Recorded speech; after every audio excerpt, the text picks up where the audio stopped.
Un avion de ligne en direction d'Orlando aux États-Unis a été contraint de faire demi-tour, car une femme a littéralement pété les plombs à l'intérieur de l'appareil. Elle prend peur, elle crie et fait comprendre à tout le monde qu'elle ne peut pas s'asseoir à côté d'un monsieur. Elle affirme qu'il n'est pas réel.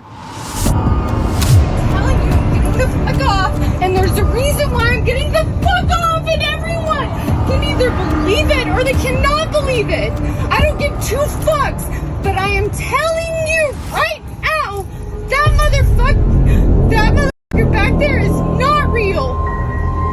And you can sit on this plane and you can fucking die with them or not. I'm not going. À vrai dire, il y a l'air d'avoir un souci. À cause de cet incident, l'avion a été obligé de retourner en arrière. Il a dû atterrir d'urgence et revenir à sa porte d'embarcation en raison du comportement de la femme. Cette vidéo va générer plus de 450 millions de vues sur les réseaux sociaux. Vous avez peut-être vu cette vidéo passer dans votre feed. Mais alors, que s'est-il passé ?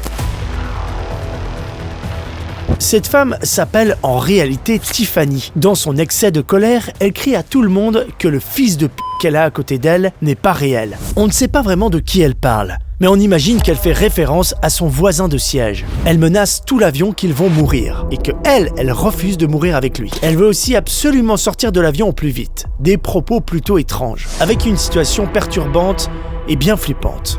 L'équipage a décidé de retourner en arrière, d'atterrir, car même si elle était peut-être droguée ou alcoolisée, les propos étaient beaucoup trop graves pour la sécurité. Elle a menacé tout l'avion. Donc à ce stade, nous devons nous assurer que c'est sûr. Nous ne pouvons pas prendre à la légère cette situation, a déclaré le manager de la compagnie. Une fois l'avion atterri, la femme est interpellée par la police et rapidement interrogée. Sur ces images, on peut la voir encore un petit peu perplexe et dérangée. Est-ce qu'elle a pris quelque chose? Est-ce qu'elle est alcoolisée? Que s'est-il passé? Eh bien, je vais vous l'expliquer. C'est le but de cette vidéo. Dans le rapport de police, elle expliquera qu'elle s'est disputée avec un autre passager, l'accusant d'avoir volé ses AirPods. Elle a rapidement perdu ses moyens et elle n'a pas pu garder son calme. Et concernant cette étrange phrase qu'elle prononce, « is not real », si on s'arrête simplement sur cette phrase « il n'est pas réel », ça sort un peu de son contexte et on peut imaginer tout un tas de théories ou de choses étranges vu la réaction de la femme. Elle expliquera que c'est juste une façon de parler. Il n'y a rien d'étrange ou de paranormal. Si on le traduit en français, c'est genre « il n'est pas vrai ». En mode pauvre type, faux mec, une fatigue, enfin tu sais, un peu des façons de parler. Une façon de parler et une perte de contrôle tout simplement. That motherfucker back there is not real. Voilà l'explication derrière cette vidéo si célèbre sur internet. Il n'y a pas d'histoire de fantômes ni de créatures derrière tout ça. Bonjour à tous et bienvenue dans cette nouvelle vidéo. Vous venez de voir une vidéo flippante et c'est totalement normal. Vous avez cliqué pour ça. Enfin normalement, parce que si vous vous attendiez à des vidéos mignonnes d'animaux, vous n'êtes pas au bon endroit. Ici, pour vous, je vous ai déniché quelques vidéos bizarres d'internet car j'adore ça. Il y a quelques mois, un créateur YouTube a posté une vidéo d'urbex très troublante, The Rolling Giant. Alright, so we're out here. I've been walking for like 30 minutes now. Got off the trail a little while ago, and from here it's pretty much just like a straight shot through these woods. Il se balade en pleine nature, il marche dans des champs, et puis au bout d'un moment, il trouve un trou. Et devinez ce qu'il fait? Il le fait, ouais. Il rentre à l'intérieur. Quelle bonne idée. Enfin, pour nous, c'est cool. À l'intérieur, il découvre un long couloir. Étonnamment, il y a des lumières.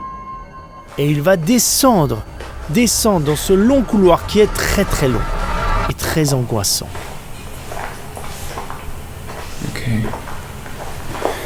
Just gonna be quiet for a sec.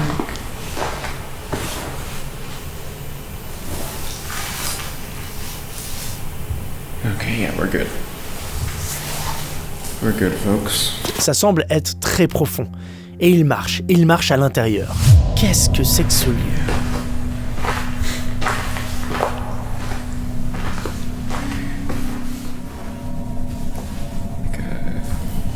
Jusqu'à l'amener à quelque chose d'assez inattendu. Je vous laisse découvrir.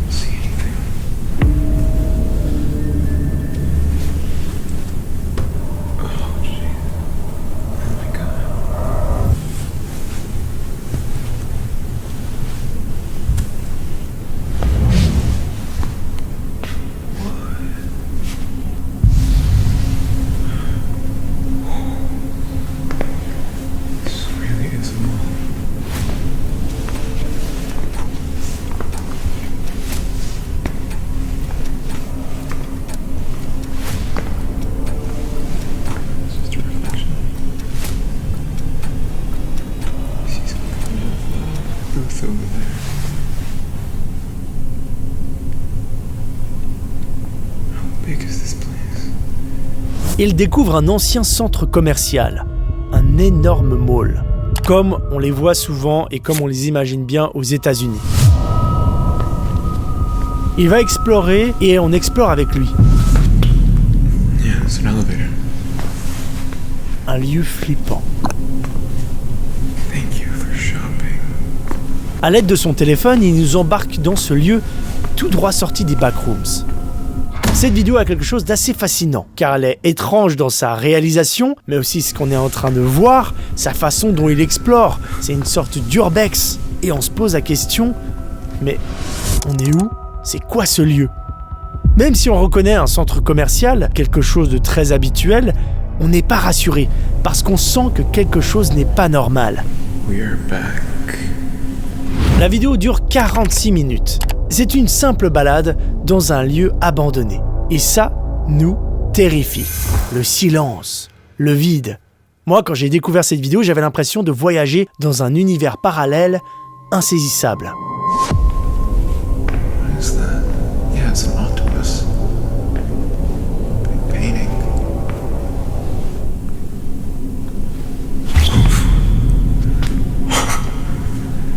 That scared the shit out of me. I don't like this thing. Oh fuck. Tout paraît assez crédible. Moi, je me suis beaucoup retrouvé et projeté dans cette vidéo. J'avais l'impression d'être avec lui. Je connais bien les mécaniques, le téléphone, la découverte, les mouvements. C'est superbe. Mais un élément va nous montrer qu'il s'agit en réalité, évidemment, d'une réalisation. Il s'agit d'une mise en scène, bien sûr. An elevator. It's gotta be an elevator. Et cet élément, c'est celui-ci.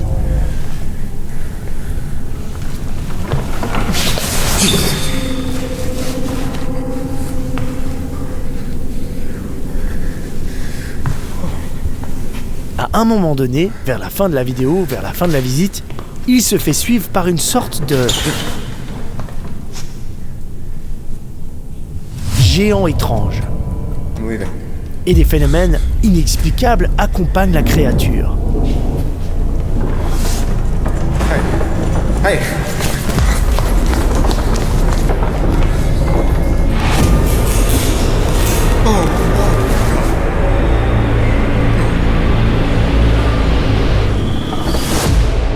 Et je vais pas vous spoiler, je vous laisse la vidéo dans la description pour aller voir ce qui se passe à la fin. Une fin d'ailleurs qui est superbe, j'ai adoré.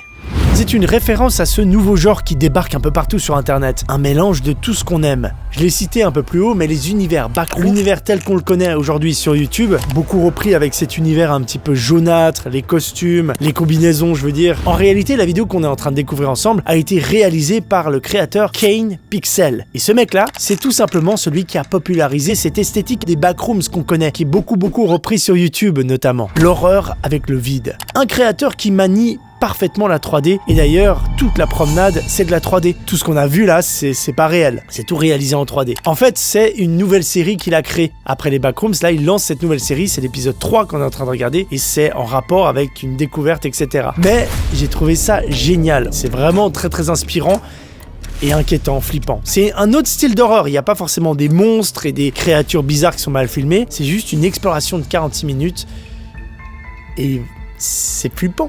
C'est vraiment flippant. Et en plus, je crois qu'il s'est inspiré de faits réels, comme ce fameux géant qui le poursuit. Il a réellement existé dans un mall aux États-Unis, dans un centre commercial. Et il s'est inspiré de ce décor et d'un ancien centre commercial qui devait être, à mon avis, détruit par la suite. Cette sculpture a existé. Et Kane Pixel s'est inspiré de tout ça pour créer un nouvel univers, une nouvelle fiction. Ça nous rappelle un peu l'univers des creepypasta, aussi tout ce qui est Lost Media. Vraiment cette culture d'horreur qui arrive depuis quelques années là sur internet et ces nouveaux codes qui vont un peu changer l'angoisse et les moments flippants. Allez vraiment voir son travail, c'est génial. Je pense que beaucoup de gens vont connaître ce créateur, mais quand on se prend de plein fouet cette création, c'est vraiment top. D'ailleurs, si le style, l'ambiance et l'esthétique de cette deuxième vidéo vous a plu, permettez-moi de vous parler de ce livre. Liminal. On dirait vraiment un partenariat, mais pas du tout. En fait, c'est un ouvrage qui décrypte ce genre d'atmosphère. Et j'en parle parce qu'il a été écrit par un ami qui décrypte totalement bien ces nouveaux espaces de l'angoisse et de l'horreur. Il a été écrit, je l'ai même pas encore dit, par Alt 236. Et c'est pas grave si cette vidéo est une mise en scène, parce que quand je l'ai découvert, j'ai vraiment pris de plein fouet la création. J'ai essayé de comprendre ce que je regardais, tellement ça avait l'air proche de ce que j'aime regarder, et ce que je fais aussi sur la chaîne, que j'étais captivé par ce truc, j'étais ouais mais c'est ouf. Et il y a un vrai univers en fait, une exploration surréaliste. Si j'ai su vous expliquer les 2 premières vidéos, ce ne sera pas le cas pour celle-ci. Une vidéo que j'ai découverte sur le compte X, c'est terrifiant.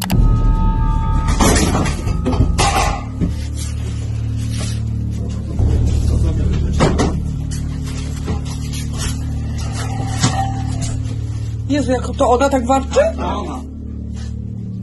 Une scène qui montre des policiers appelés par une médecin en train d'intervenir chez une femme qui semble être possédée.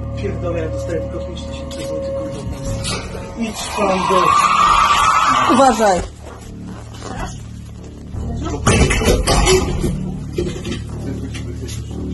Apparemment, nous sommes en Pologne. Une atmosphère très efficace. C'est filmé avec un téléphone un petit peu de mauvaise qualité. Tout semble réel. Il y a beaucoup de policiers. Il y en a même un qui a sorti son taser. Il y a vraiment un danger. On voit qu'ils sont pas rassurés, qu'ils n'arrivent pas à affronter ou comprendre la situation, un petit peu comme nous, ce qu'on est en train de regarder. Et on voit ces gens, ces policiers qui essayent d'intervenir avec des paroles de la dame. Ils sont en train de dire vous avez fait un exorcisme et tout. Enfin, il y a un peu des paroles comme ça qui sont mises en avant. C'est assez génial.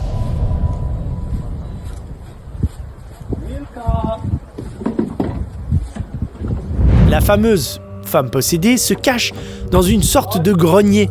Les bruits et l'atmosphère de la scène sont terrifiants.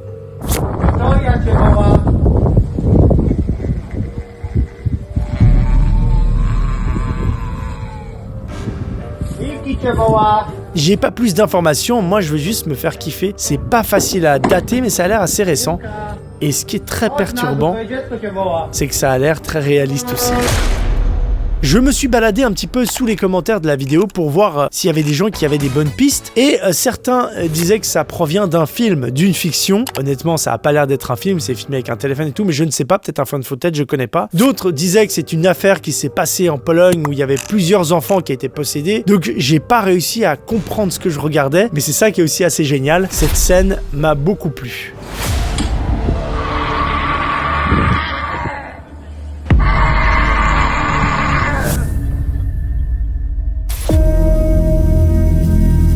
Sur internet, il existe pléthore d'histoires de voyageurs du futur. Des gens qui disent avoir vécu soit dans le futur puis qui viennent dans notre présent, soit qui se baladent dans le passé qu'on peut retrouver sur des photos d'archives. Il y a vraiment beaucoup d'histoires autour de ça, c'est assez cool, c'est assez fascinant et la majorité du temps, c'est assez facile à débunker tout ça.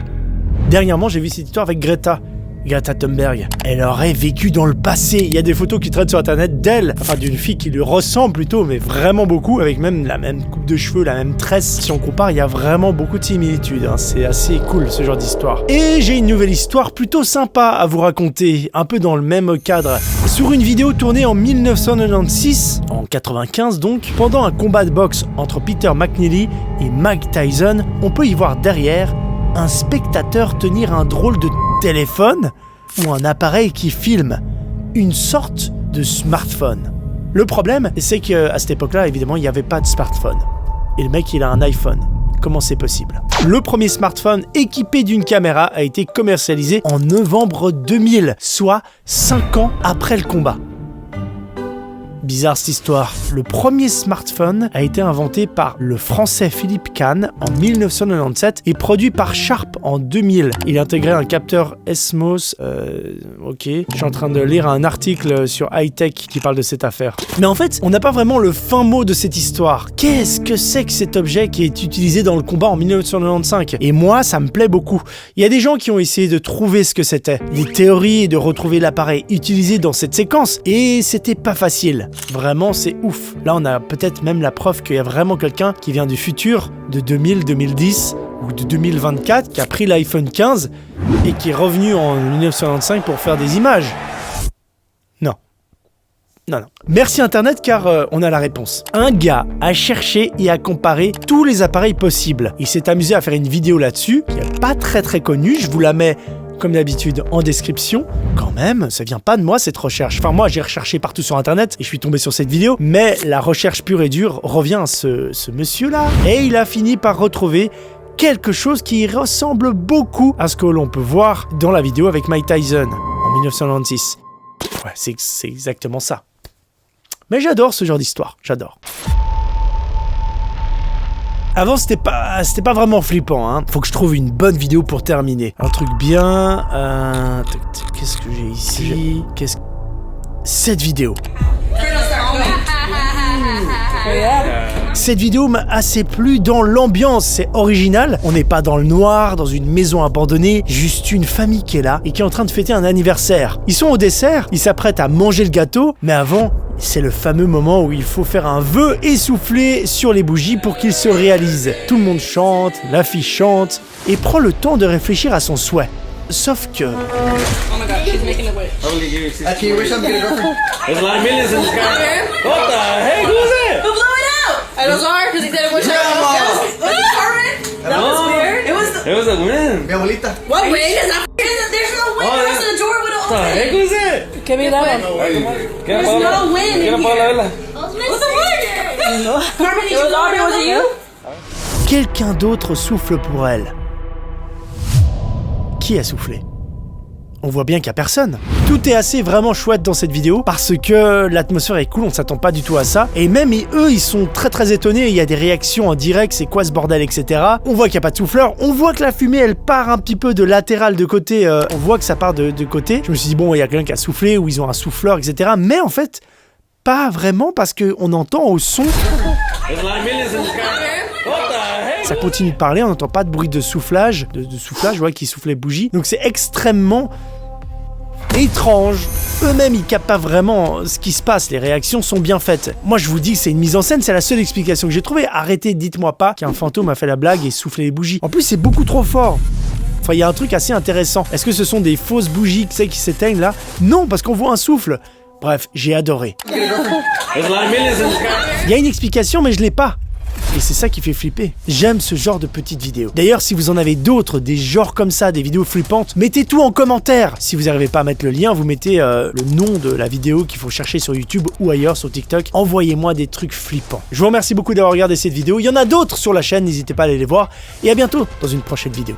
Salut.